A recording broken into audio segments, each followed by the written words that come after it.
늘 충성스럽게 우리 경배와 찬양을 인도해 주시는 우리 안성월 장로님, 또 우리 경배와 찬양팀에게 진심으로 감사를 드립니다.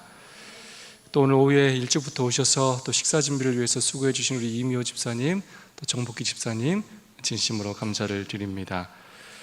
이번 한 주, 지난주 안식일부터 유희자 집사님, 또 김순덕 집사님, 박욱순 집사님께서 해외 선교를 갔다가 오늘 또 무사히 돌아오셨습니다. 잘 인도해 주신 하나님께도 감사를 드립니다. 박순덕 집사님께서 한 주 안 보이셨죠? 네, 캐나다 조카 집에 우리 딸과 함께 그렇게 휴가차 가셨고 오늘 돌아오시게 됩니다. 또 모든 일정 가운데 함께 하신 하나님께 진심으로 감사를 드립니다. 우리 남경 집사님 계속 치료를 받고 계십니다. 하루속히 회복되셔서 저희와 함께 예배드릴 수 있도록 간절히 기도해 주시기를 부탁드리겠습니다. 우리 옆사람과 뜨겁게 사랑과 소망을 담아서 오늘도 인사하고 시작하겠습니다. 하늘까지 함께 갑시다. 서로 인사해 주시면 감사하겠습니다.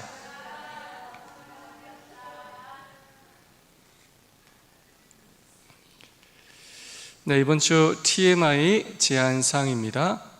이웃과 함께 수박을 나눠 드세요. 이제 수박이 끝물이죠? 네, 수박 말고 다른 거 나눠 드시면 좋겠습니다. 음식도 또 과일도 뭐든지 좋으니까 또 차를 함께 드셔도 좋겠고요. 함께 이웃들과 음식을 드시면서 사랑의 교제를 나누시면 좋겠습니다. 텃밭의 채소를 이웃과 나눠 드세요. 농사 지시는 분들이 많지 않으시지만 거의 없으시지만 또 구입한 채소라도 이웃들과 조금씩 함께 또 나눠 먹을 수 있으면 좋겠습니다. 만난 지 오래된 친구에게 문자를 보내세요. 연락이 뜸하면 다시 연락하기가 굉장히 좀 부담스럽죠. 안식일을 통해서 또 오래된 친구, 연락이 안 된 친구들에게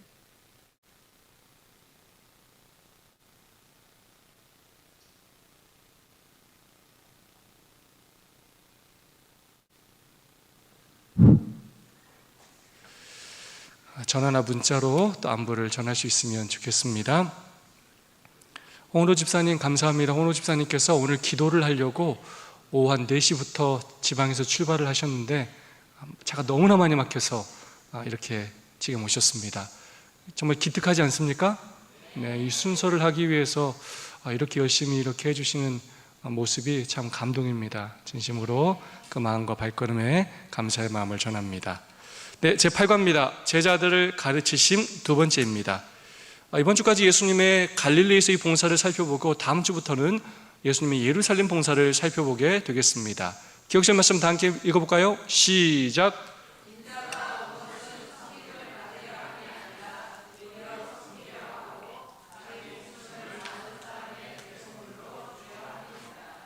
여러분, 예수님께서 이 땅에 왜 오셨다고요?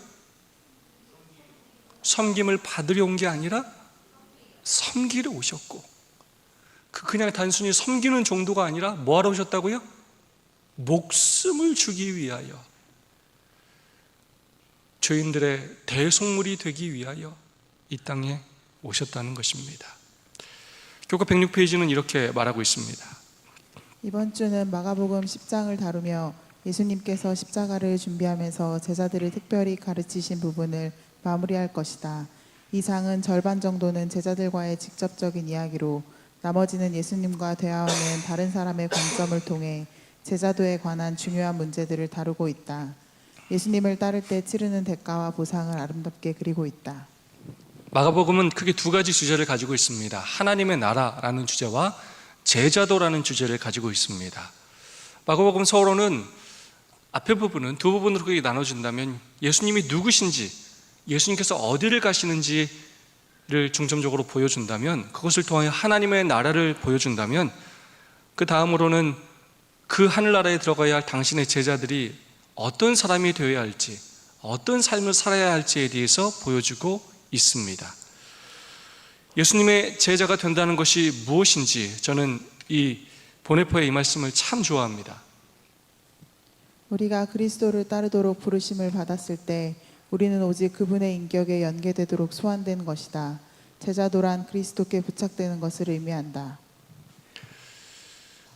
이번 주에 우리는 예수님의 제자도에 대해서 배우면서 이혼 문제가 나오기도 하고, 어린아이에 대한 문제가 나오기도 하고, 재물에 대한 문제가 나오기도 합니다. 이것이 과연 제자도와 무슨 상관이 있단 말입니까? 이 제자도라는 것은 무엇이냐면 단순히 어떤 능력을 갖추는 것을 말하는 것이 아닙니다. 제자도는 예수님의 인격에 우리가 연계되는 것입니다. 그분의 인격이 곧 나의 인격이 되는 것입니다. 예수님의 인격을 담는 것, 그래서 예수님의 관점으로 세상을 바라보고 사람들을 바라보는 것, 예수님의 마음을 갖는 것, 예수님처럼 보고 예수님처럼 생각하고 예수님처럼 행동하는 것이 곧 제자도라는 것입니다. 예수님께서 직접 제자들에게 가르치신 내용과 또 다른 사람들을 통하여 나누신 그 대화들을 통해서 예수님께서 궁극적으로 우리가 어떠한 삶을 살아야 할지 이번 교과를 통하여 가르쳐주고 계십니다. 1소지입니다. 결혼에 대한 하나님의 계획, 마가복음 10장 2절 4절로 9절 말씀입니다. 바리새인들이 예수께 나와 그를 시험하여 묻되 사람이 아내를 버리는 것이 옳으니까 모세는 이혼 증서를 써주어 내어버리기를 허락하였나이다. 예수께서 저희에게 이르시되 너희 마음의 완악함을 인하여 이 명령을 기록하였거니와 창조시로부터 저희를 남자와 여자로 만드셨으니 이러므로 사람이 그 부모를 떠나서 그 둘이 한 몸이 될지니라. 이러한즉 이제 둘이 아니요 한 몸이니 그러므로 하나님이 짝지어 주신 것을 사람이 나누지 못할지니라 하시더라. 아멘. 바리새인들이 예수님께 나와서 여러분 뭐 했다고요? 중요한 표현입니다. 시험하여 물었습니다. 궁금해서 물어본 게 아니에요. 무엇인가를 알고 싶어서 물어본 게 아니에요. 왜 물어봤다고요? 시험하여 물어봤습니다. 무엇에 대해서 물었습니까? 사람이 아내를 버리는 것이 옳습니까? 모세는 신명기서에 이혼 증서를 써 주어 내버리기를 허락했습니다. 모세는 이혼을 허락했습니다. 이혼 증서를 써주면서 이혼하는 거 괜찮다고 했습니다. 이혼하는 거 괜찮습니까? 라고 예수님을 뭐 했다고요? 시험하였습니다. 이 대화 장소가 어딘지를 아는 것이 중요합니다. 유대조경과 요단강 건너편인 베레아라는 곳입니다. 이곳은 헤롯 안티파스가 다스리던 곳이었습니다. 갈릴리와 베레아의 분봉왕이었습니다. 그는 이복 형제인 빌립의 아내와 자신의 아내와 이혼하고 이복 형제인 빌립의 아내 헤로디아와 결혼을 하였습니다. 그것을 침례 요한이 정죄했고 침례 요한이 그 일로 인하여 마침내 참수를 당하게 되었습니다. 침례 요한이 사형을 당하는 그 빌미가 되었던 그 문제로 다시금 예수님을 시험하고 있는 것입니다. 예수님을 공경에 빠뜨리려는 질문이었습니다. 이혼해도 되는 것입니까? 당시 이혼에 대한 두 학파의 입장 차이가 있었습니다. AD 10년부터 220년을 현자의 시대라고 말합니다. 당시 유대주의에는 두 유명한 학파가 있었습니다.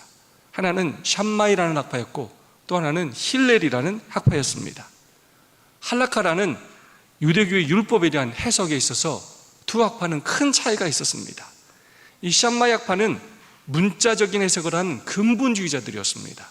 보수주의 학파였습니다. 그에 비해 이 힐렐 학파는 유연하게 해석하는 약간 자유주의 사상을 가지고 있었습니다. 기도를 하는 일에 있어서도 샴마이 학파 같은 경우에는 엄격하였습니다. 아침에는 서서 하고 저녁에는 누워서 하라고 가르쳤습니다. 힐렐 학파는 하고 싶은 대로 원하는 대로 하라고 또 가르쳤습니다. 이혼의 경우에 이 샴마이 학파는 규정된 범죄의 경우에만 이혼을 허락했습니다. 자녀가 없을 때라든가 경제적으로 남편이 태만하든가 정서적으로 또 방임하든가 결혼 생활에 불성실할 때 제한적으로만 이혼을 가능하다고 가르쳤습니다. 그러나 힐렐 학파는 거의 모든 이유의 이혼을 허용했습니다. 수치스러움을 여길 때 라는 신명기의 표현이 있는데 그것을 수치스러운 일을 그 범위를 넓혀서 아내가 밥을 태워도 수치스럽다고 여기면 이혼을 청구할 수 있었습니다. 또 기분이 나쁘면 또 이혼을 청구할 수 있었고 자기 아내보다 예쁜 여자를 만나면 또 이혼을 청구할 수 있었습니다. 그러나 이혼 승인 절차가 복잡하고 시간이 오래 걸려서 실제적으로 이혼은 샴마이 학파 쪽에서 더 많이 일어났다고 합니다. 신명기 24장 1절의 말씀입니다. 이혼 증서를 써서 그의 손에 주고 그를 자기 집에서 내보낼 것이요.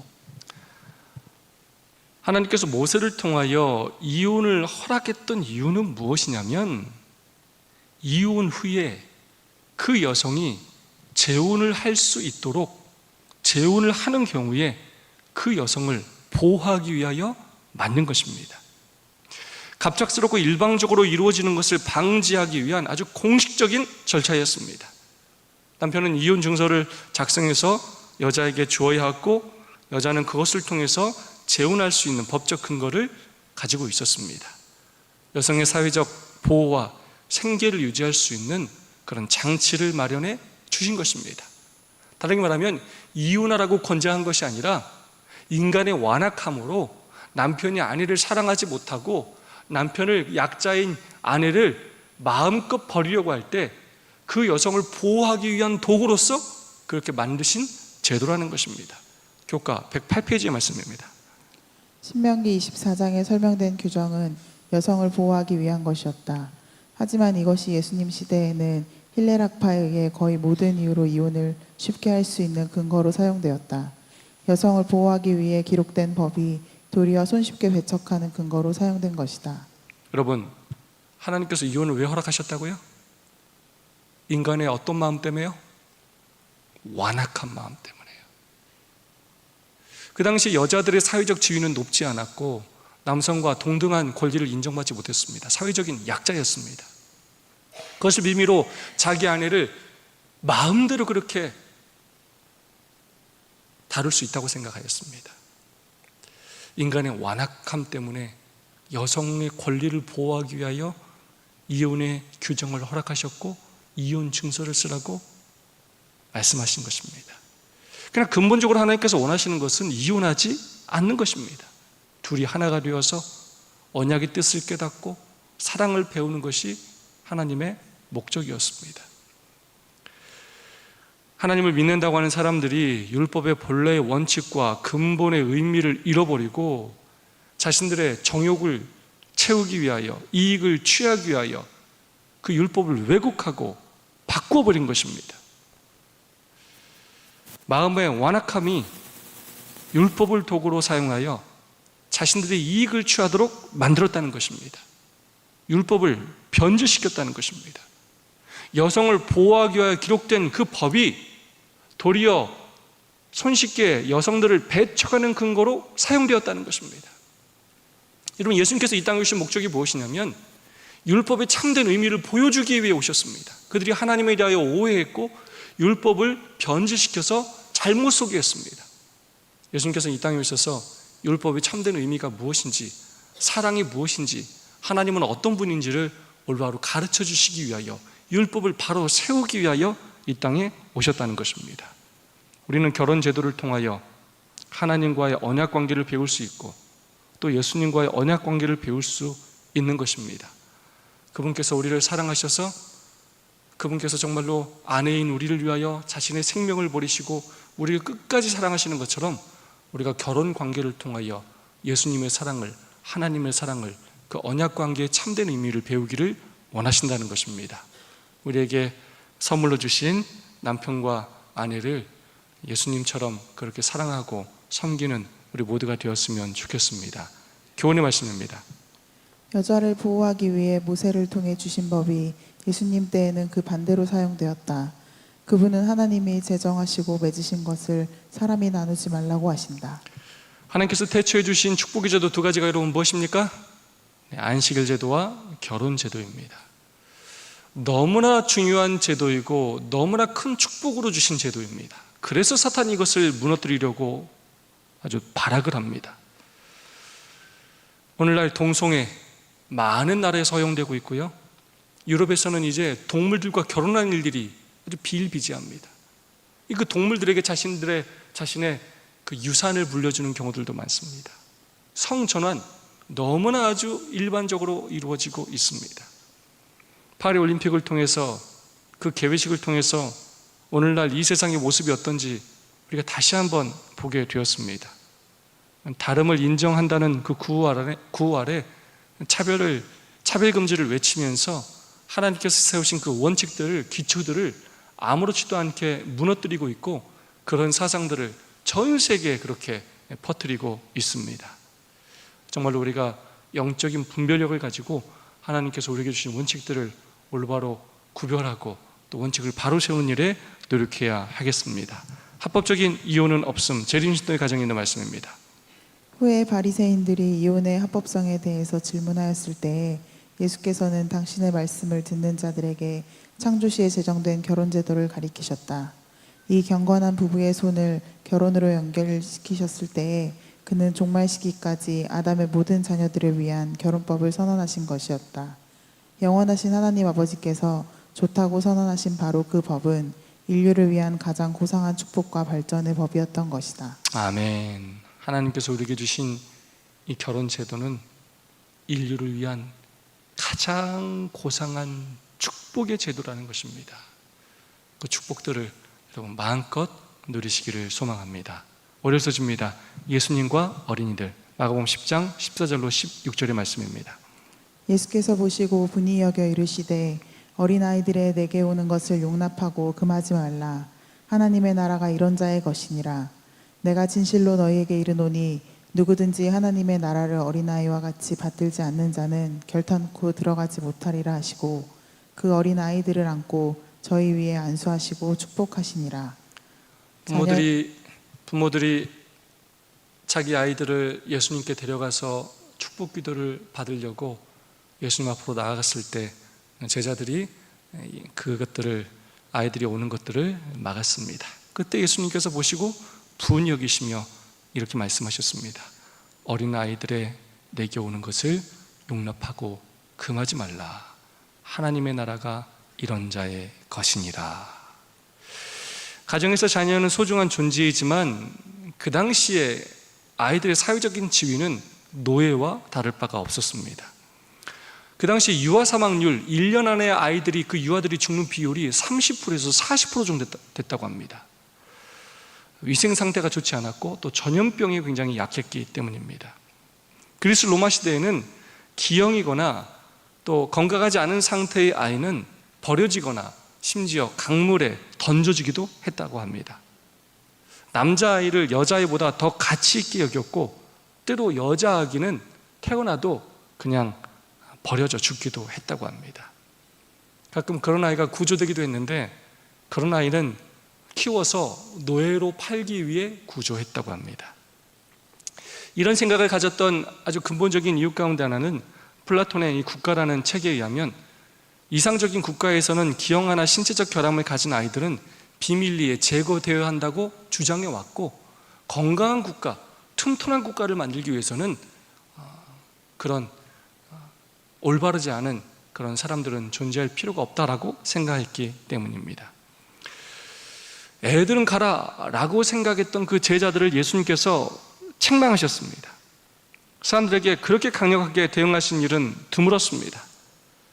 막지 말라고 하셨습니다.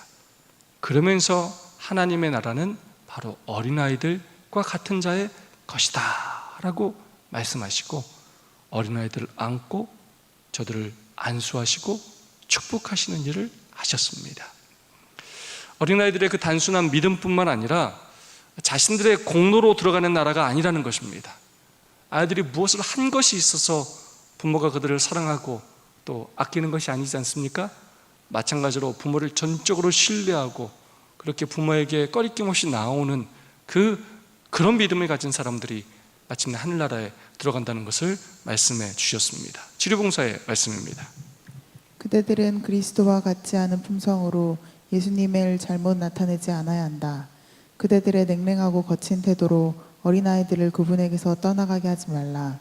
절대 아이들에게 그대가 하늘에 있다면 하늘이 즐거운 장소가 아닐 거라고 느끼게 만들지 말라. 종교란 어린아이들이 이해할 수 없는 것이라고 말하거나 마치 그들이 어린 시절에 그리스도를 영접하기를 기대하지 않는 것처럼 행동하지 말라. 어린아이들에게 그리스도교란 암울한 종교이며 구주께 나갈 때 생애를 즐겁게 해주는 모든 것을 포기해야 한다는 잘못된 인상을 주지 말라. 야, 너희들은 가. 조용히 해. 야, 니네가 뭘 알아? 이러지 말아야 한다는 것입니다. 대부분 어른들이 교회에서 어린이들한테 늘 그랬어요. 아이들이 신앙을 받아들이기에 미숙하고 올바로 깨닫지 못할 것이라 생각했다는 것입니다.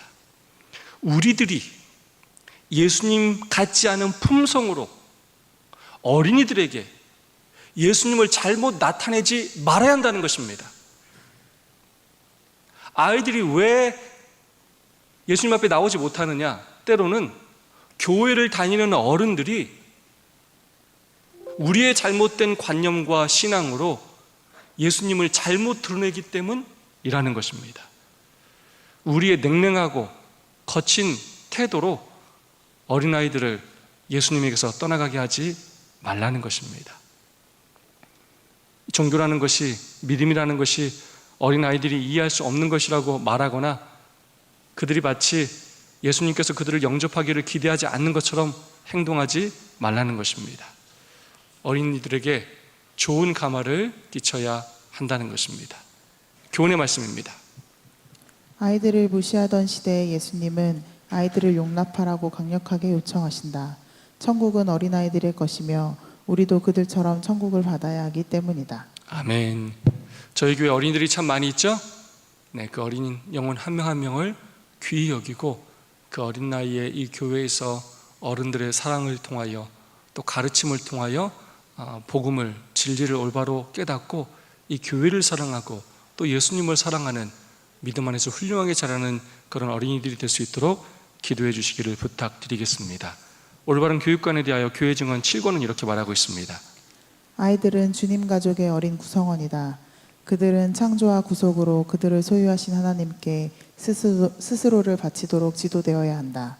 그들은 육체와 정신과 영혼의 모든 힘이 그분의 것임을 배워야 한다. 그들은 여러 가지 유용한 봉사의 분야를 돕도록 훈련받아야 한다. 그대가 아이들의 방해거리가 되도록 하지 말라. 아이들은 육체적인 짐은 물론이요 영적인 짐도 그대들과 함께 져야 한다. 다른 사람을 도움으로 그들을 스스로의 행복과 유용성을 증가시킨다. 자, 올바른 교육관에 대해서 얘기하는데 자신을 하나님께 바치도록 가르쳐야 한다는 것입니다. 특별히 뭘 가르쳐야 되느냐? 여러 가지 유용한 봉사의 분야를 돕도록 훈련받아야 한다는 것입니다. 아이들이라고 늘 떠받치는 것이 아니라 이 교회에 왔을 때 자신을 하나님께 바치고 자신의 달란트를 개발하여 하나님을 섬기고 성도를 섬기고 이웃을 섬기도록 가르쳐야 한다는 것입니다. 이렇게 가르치지 못할 때 오히려 우리가 어른들이 아이들의 신앙의 방해거리가 될 수도 있다는 것입니다. 우리가 잘못 가르쳐서 잘못된 모범을 보여서 아이들이 결국 중학교, 고등학교 되면 믿음을 떠나게 된다는 것입니다. 정말로 두려운 말씀입니다. 아이들은 육체적인 짐은 물론 영적인 짐도 그들과 함께 져야 한다. 그래서 아이들도 똑같이 교회에 대하여 고민하게 하고 또 아픈 한우에 대하여 기도하게 하고 어려운 일이 있으면 함께 마음을 모으게 하고 대청소를 하면 함께 나와서 청소를 하게 하고 애들이 뭘 할 줄 안다고 이런 말 하지 말라는 거예요. 함께 할 수 있는 모든 것들을 함께 하며 짐을 지는 법을 배우게 하라는 것입니다.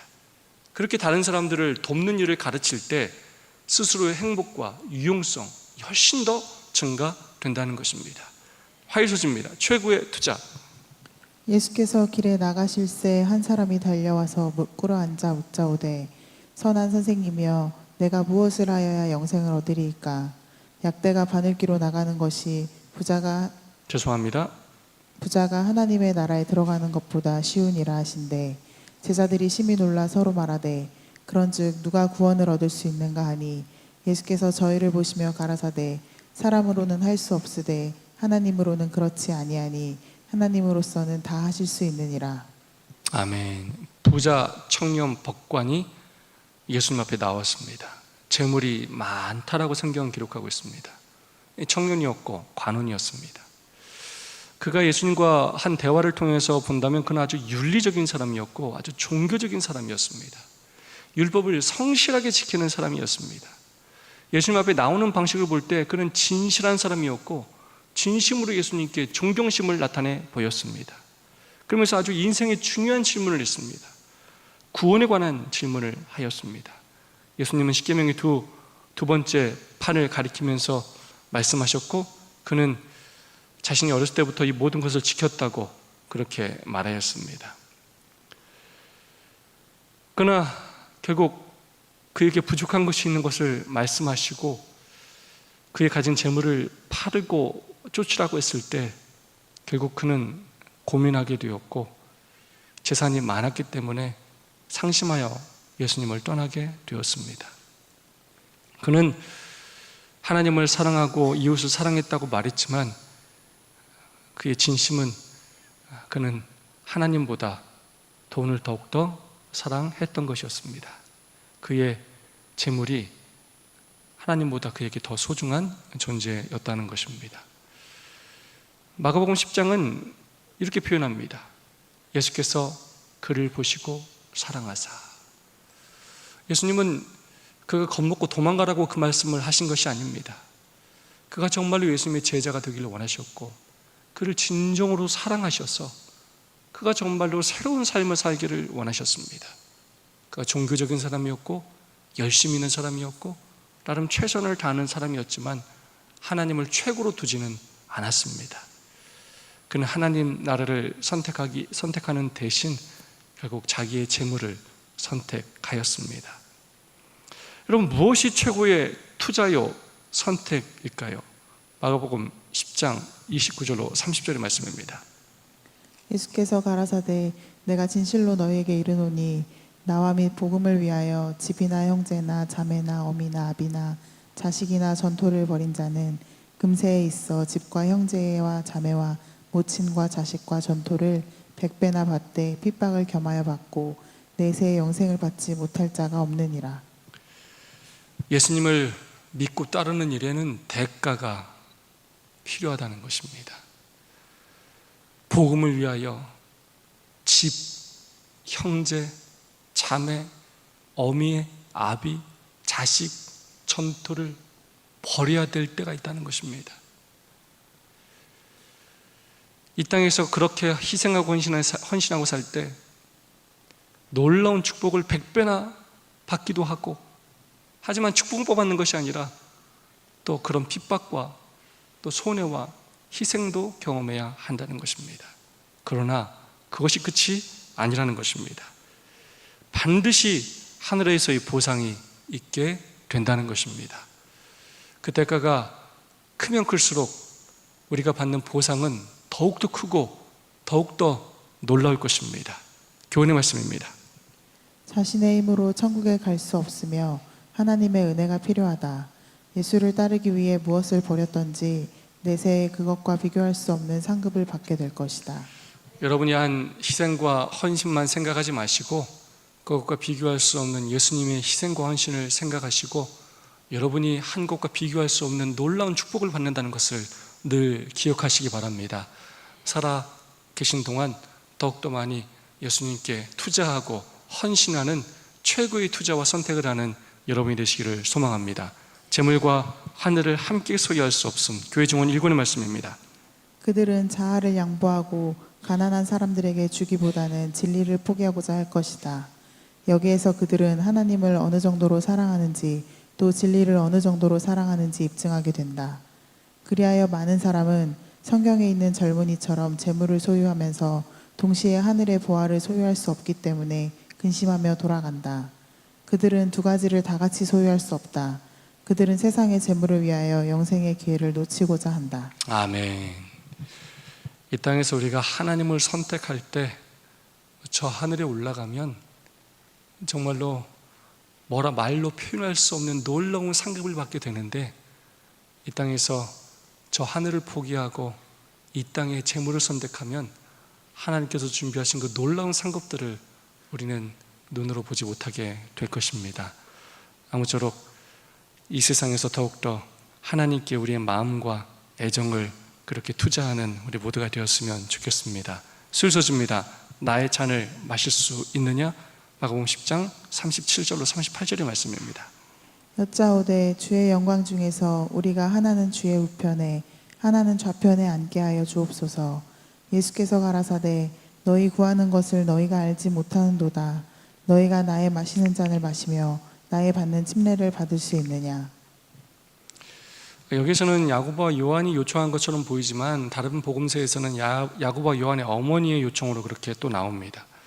예수님께서 마지막 자신의 순환에 대하여 제자들에게 가르쳤는데 제자들은 자기가 듣고 싶은 내용만 들었습니다. 그러면서 뭐라고 말했냐면 주께서 영광 중에 하나는 주의 우편에 하나는 좌편에 앉게 하여 주옵소서라고 요청하였습니다. 야고보와 요한은 아버지가 선주였기 때문에 부유한 환경 가운데서 자랐습니다. 그리고 정말 예수님을 따르면서 헌신도 아주 많이 했습니다. 어떻게 보면 그럴 만한 충분한 자격이 있는 그런 사람들일 것입니다. 베드로와 야고보와 요한은 예수님과 가장 가까웠던 사람이고 예수님께서 가장 또 사랑했던 사람들이기도 합니다. 근데 예수님께서 뭐라고 말씀하시느냐? 너희가 구하는 것을 너희가 알지 못한다 라고 말씀하셨습니다. 너희가 나의 마시는 잔을 마시며 나의 받을 침례를 받을 수 있느냐라고 말씀하셨습니다. 그들은 고난이 아니라 영광을 생각했습니다. 그들이 감당해야 할 의무가 아니라 축복만 생각했습니다. 받을 축복만 생각하지 말고 너희가 치를 희생과 헌신을 생각하라는 것입니다. 예수님의 잔, 이것은 겟세마네에서의 그 고통을 의미하고 또한 침례는 십자가와 또 부활을 그렇게 상징합니다. 너희가 과연 나의 마시는 잔을 마시며 나의 받는 침례를 받을 수 있느냐? 여러분 아시는 것처럼 야고보는 가장 먼저 순교를 당한 최초의 또 제자 가운데 순교자였고요. 요한은 바모섬에 유배를 가면서 또 끝까지 하나님의 복음을 위하여 봉사했던 그런 사람이었습니다. 오늘 우리는 우리가 받을 축복과 영광만 생각하는 사람입니까? 아니면 나의 잔을 예수님께서 주시는 그 잔을 기쁨으로 받아 마실 수 있는 사람입니까? 예수님께서 이렇게 말씀하셨습니다. 오늘의 기억제 말씀입니다. 인자에 온 것은 섬김을 받으려 함이 아니라 도리어 섬기려 하고 자기 목숨을 많은 사람의 대속물로 주려 함이니라. 이게 바로 제자도의 핵심입니다. 결국 제자도라는 것은 무엇이라고요? 높아지고 섬김을 받는 것이 아니라 낮아지고 섬기는 것이고 다른 사람을 구원하기 위하여 자기 생명을 버리며 희생하는 것이다 라고 말씀하고 있는 것입니다. 예수님의 오른편이 왼편 어느 자리에 앉느냐가 중요한 게 아니라 성전의 문직이라도 그것들을 기쁨으로 여기면서 나에게 맡겨진 일을 성실하게 최선을 다하여 감당하는 그러한 종이 되기를 원하신다는 것입니다. 으뜸이 되려면 교회 증언 4권의 말씀입니다. 두 아들의 어머니가 아들들이 그분의 왕국에서 하나는 우편에 다른 하나는 좌편에 앉도록 특별한 은총을 베풀어 달라고 요청했을 때 예수님은 당신의 왕국의 명예와 영광은 이 세상의 명예와 영광과는 정반대되어야 한다는 것을 그들의 마음에 깊이 새겨주셨다. 크고자 하는 자는 누구든지 다른 사람을 겸비하게 시중들어야 하며 누구든지 으뜸이 되고자 하는 자는 하나님의 아들께서 인간 자녀들에게 봉사자요 종으로 일하셨듯이 종이 되어야 한다. 아멘. 이 세상의 명예와 영광과는 정반대가 되어야 한다는 것을 그들의 마음에 깊이 새겨 주셨다. 여러분이 정말로 힘들고 버거운 가운데 교회에 나와서 봉사하시는 것 참 대단하고 또 하나님께서 기뻐하시는 일입니다. 때로는 짜증나고 또 불평불만이 입에서 나오고 뭐하러 이런 걸 하나라는 마음이 들지 모르겠지만 예수님께서 바로 이 교회를 통하여 우리에게 그 섬김과 헌신을 가르치시는 것입니다. 그때 예수님의 마음이 우리의 마음에 새겨지는 것입니다.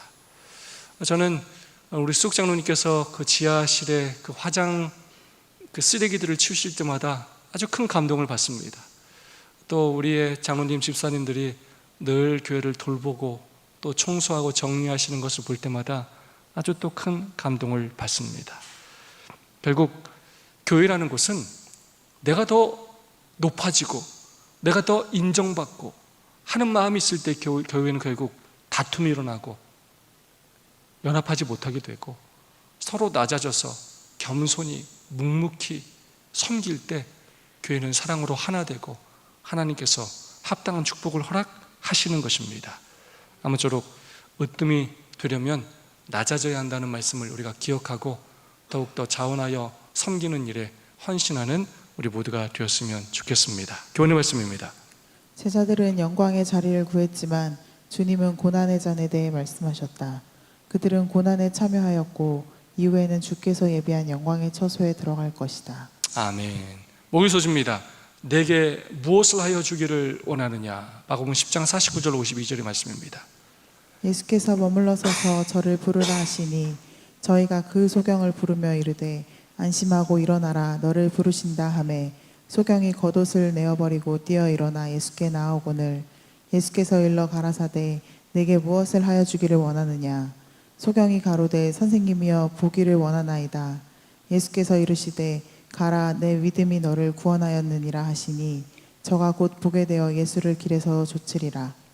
예수님께서 여리고에서 나오실 때 소경 바디메오가 뛰쳐나와서 예수님께 요청하였습니다. 다윗의 자손 예수여 나를 불쌍히 여기소서. 이 다윗의 자손이라는 말은 굉장히 중요한 말입니다. 메시아적인 정체성을 표현하는 말이고요, 영적인 권위와 영적인 통치가 예수님께 있음을 그렇게 인정하는 표현이고요, 구원의 약속과 또 성취와 또 소망이 다 담겨있는 표현입니다. 이 소경 바디메오는 예수님께서 자신의 병을 치료하실 분으로 확실히 믿었습니다.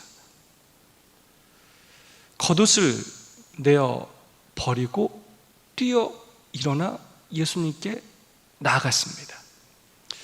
당시에 겉옷은 거의 전 재산과도 같은 그런 재산 물품이었습니다.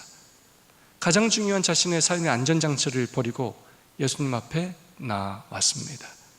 그때 예수님께서 내게 무엇을 하여 주기를 원하느냐 라고 말했을 때 소경이 선생님이여 보기를 원하나이다 라고 말하였습니다. 예수님께서 믿음으로 나온 그의 간구를 들어주셨고 믿음이 너를 구원하였느니라 말씀하셨을 때 그는 보게 되었고 예수를 길에서 쫓게 되었습니다. 마가는 제자들을 가르치는 사건의 첫 번째로 베스다에서의 맹인을 고치시는 사건으로 시작해서 그때 예수님께서 그를 2번 고치시는 사건을 통하여 맹인의 이야기로 시작했다가 마지막 소경 바디메오 맹인의 이야기로 끝을 맺습니다. 무슨 말이냐? 제자들이 올바로 보지 못해요. 아무리 가르쳐도 자기들이 보고 싶은 것만 보고 자기들이 듣고 싶은 것만 듣고 예수님이 십자가에 대해서 이렇게 예고했어도 높아지려고만 하고 자리에만 앉고 싶어 하고 그렇게 교회를 오래 다녀도 맨날 내가 받을 축복만 얘기하고 불평 불만만 얘기하고 섬기려 하지 않고 섬김을 받으려만 하고 제자들은 예수님에게 높은 자리를 원했어요. 축복을 원했어요. 그러나 이 소경 바디메오가 나타나서 정말로 제자들이 구해야 할 것이 무엇인지를 가르쳐 주었습니다. 그들은 정말로 보기를 원했습니다. 제자들은 눈을 뜨고 있었지만 올바로 보지 못했고 소경 바디메오는 눈을 감고 있었지만 그는 올바른 것을 보았던 것입니다. 그래야 그는 진짜 예수님을 보게 되었고 그 후에 예수를 길에서 좇게 되었습니다. 예수님을 따르는 제자가 되었다는 것입니다. 교훈의 말씀입니다. 믿음으로 외투를 던지고 예수를 따른 바디메오는 제자도란 새 안목으로 세상을 보는 것이며 어려움이 있어도 항상 그분의 인도를 따르는 것임을 보여준다. 아멘. 결국 제자도란 예수님의 품성을 닮아가는 것이고 예수님의 관점으로 세상과 사람들을 보는 것이고 예수님의 심정으로 또 예수님의 손이 되어 사람들을 섬기는 것입니다. 우리 모두가 그렇게 예수님을 닮아가는 모든 인천 세천사 하늘 가족들이 되실 길을 주님의 이름으로 축원합니다. 네, 당신은 사람들과의 매일의 일상적인 관계 속에서 종이 되어 섬기는 원칙을 어떻게 나타내고 있습니까? 나는 과연 어떻게 섬기며 살고 있습니까? 여러분 한번 여러분의 경험을 나눠주시고 또 새롭게 결심해 주시고 서로를 위하여 기도해 주시면 감사하겠습니다. 세 분, 네 분 함께 짝을 지으시고 바른 은혜와 결심을 나눠주시면 감사하겠습니다. 한 번도 빠지는 분이 없이 모두가 그렇게 참석해 주시기를 부탁드리겠습니다. 우리 정적 집사님, 우리 박현선 집사님